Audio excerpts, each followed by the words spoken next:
Bene data bakundwa b'umwami Yesu Kristo, mwese abakurikira izi nyigisho tubahaye ikaze mu biganiro bya Saveur Divine. Ibi biganiro mu bitegurirwa n'abavugabutumwa bwiza batandukanye, akaba ari umuhamagaro ugendera ku ijambo ry'Imana byanditse mu gitabo cy'ubutumwa bwiza uko bwanditswe na Matayo ibice 24 umurongo wa 14. Kandi ubutumwa bwiza bw'ubwami buzigishwa mu isi yose ngo bube ubuhamya bwo guhamiriza amahanga yose, nibwo imperuka izahera ko ize. Ibi biganiro mubikurikira ku channel ya YouTube yitwa Saveur Divine. Tubifurije kugubwa neza. Imana Data ari nayo So ibaha umugisha. Ndabaramukize nshuti bene data mwese abakurikira iki kiganiro Saveur Divine. Amahoro y'umwami wacu Yesu Kristo nabane namwe. Nukuri nejejwe n'Imana mu mutima wanjye. Nshimiye umwami Yesu yuko yaturinze, yarabarinze nanjye arandinda aho narindi. Uyu munsi dutangiye icyumweru gishya, turanezerewe cyane kuko ni iby'igiciro n'ubuntu Imana iba yatugiriye.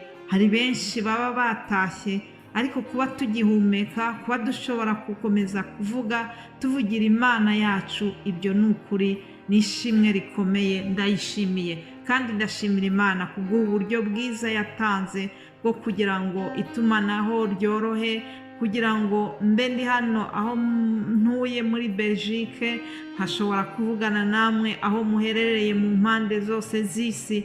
Iryo ni ukuri n'ishimwe rihora mu mutima wanjye. Imana yarakoze kuduha kuba muri ibi bintu.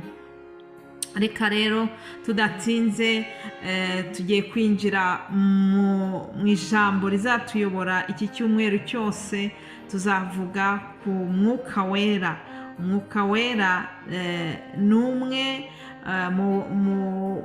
mu bantu navuga ngo bagize ubutatu butagatifu.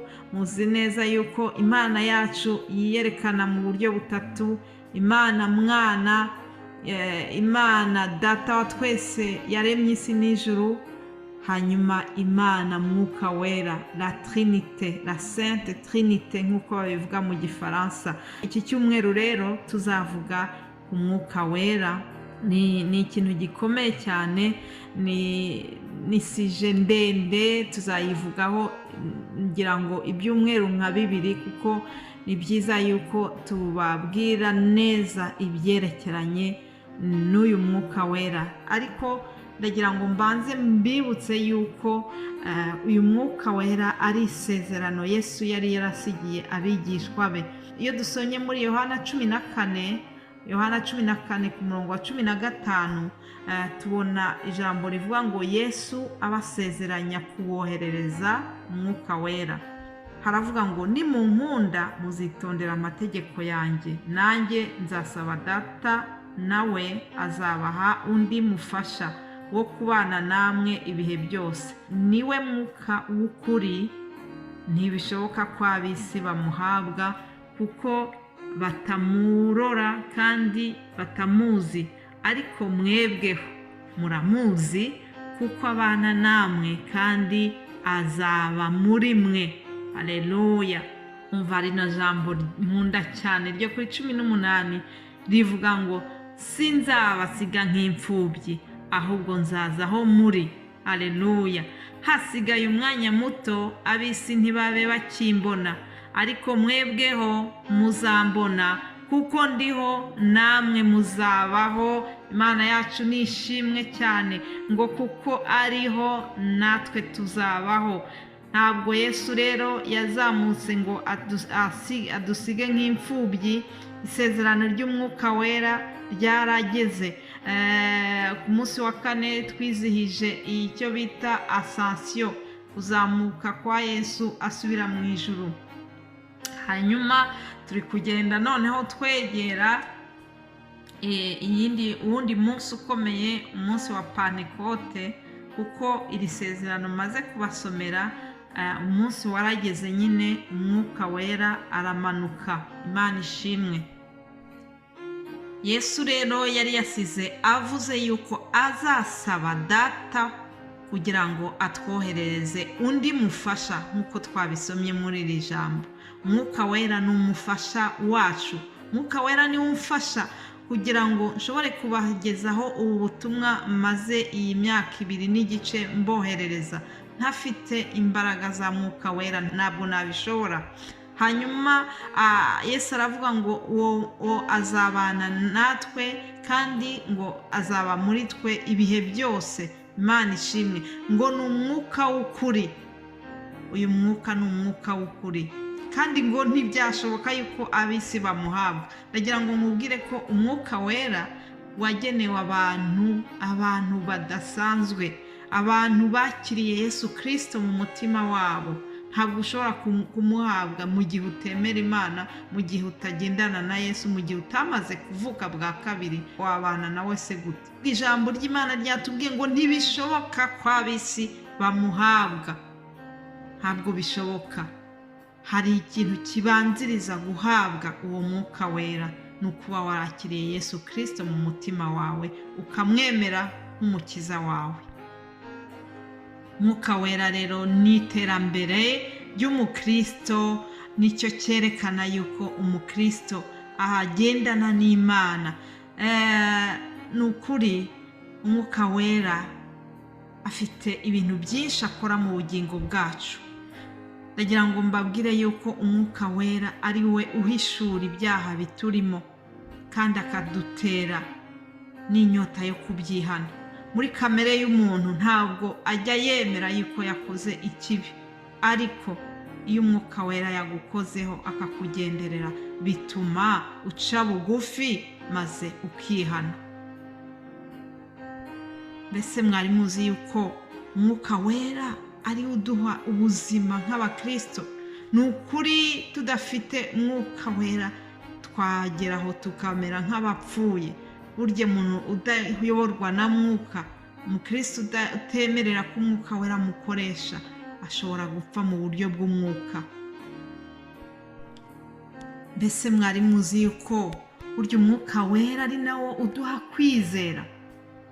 Umuntu akizera Yesu atarigeze amubonesha amaso ye, umuntu akamukunda atamuzi, atazi n'ukuntu asa, ishusho yiwe utayizi, ariko ukamukunda ukamwizera yuko ariho. Ngo kwizera ni ukumenya rwose ibyiringirwa udashidikanya ko bitazaba, kandi ni uko kuduhamiriza ibyo tutareba ko ari iby'ukuri. Yesu ni uw'ukuri, Yesu ariho, ni muzima. Mwuka wera niwo uduha izo mbaraga zo kwizera ibidafatika, tukabifata tukabibona nk'ibiriho, tukabyizera tukabirema muri twebwe. Umwuka wera Imana ikabirema tukabibona nk'ibiriho kandi tutabibona. Imana ishimwe cyane. Umwuka wera niwe uduha imbaraga zo gutegereza amasezerano yose tubona muri Bibiliya, kandi tukayategereza twihanganye. Haleluya. Ariko hari ikindi kintu nkundira umwuka wera cyane, nuko ngo ajya duha gutinyuka tukavuga dushize amanga. Haleluya. Imana ishimwe. Uwo mwuka wera amaze kwinjira muri Petero niwe wamuhaye imbaraga zo kuvuga ashize amanga. Ahagarara imbere y'abandi bari barishe Yesu, arababwira ati uriya wa undi mwishe niwe uduhaye imbaraga, niwe waduhaye imbaraga zo gukora igitangaza. Haleluya. Inshuti mwese mukurikira iki kiganiro, ndagira ngo ndangize mbabwira yuko umwuka wera ari ujya aduha kuvuga dushize amanga. Haleluya.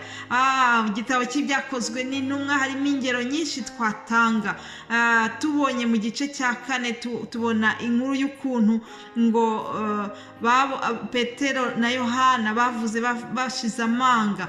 Nuko ngo abari babonye ubushizi bw'amanga bwa Petero na Yohana kandi bamenye ko ari abaswa batigishijwe, ngo baratangara maze bibuka ko babanaga na Yesu. Haleluya. Kubera ko umwuka wera yari yamaze kubageraho Imana ishimwe cyane. Uyu mwuka w'Imana iyo wakugezemo ntabwo ushobora kwiyumanganya, ntabwo ushobora kureka kuvuga iby'Imana, ntabwo ushobora kureka kuvuga iby'Imana yagukoreye, ntabwo ushobora kureka kwamamaza Yesu ngo uvuge yuko agira neza. Rero reka tube duhagarikiye ahangaha, ejo tuzakomeza, muzakomezanya na bene data bazabagezaho ibyerekeranye n'umwuka wera muri iki cyumweru. Ndabifuriza umunsi mwiza kandi ndinginga mwuka wera kugira ngo twese akomeze atuganirize, atwigishe ibyo Yesu adushakaho. Ni mu izina rya Yesu mbisenze, amen.